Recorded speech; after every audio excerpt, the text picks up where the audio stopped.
ماذا ستفعل حينما يكون الشخص الوحيد القادر على مسح دموعك هو من جعلك تبكي؟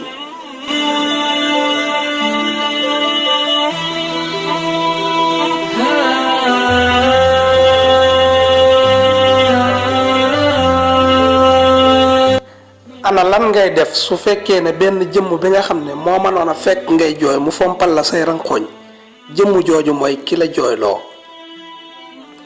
Que faites-vous lorsque la seule personne qui peut vous faire arrêter de pleurer est celle qui vous fait pleurer?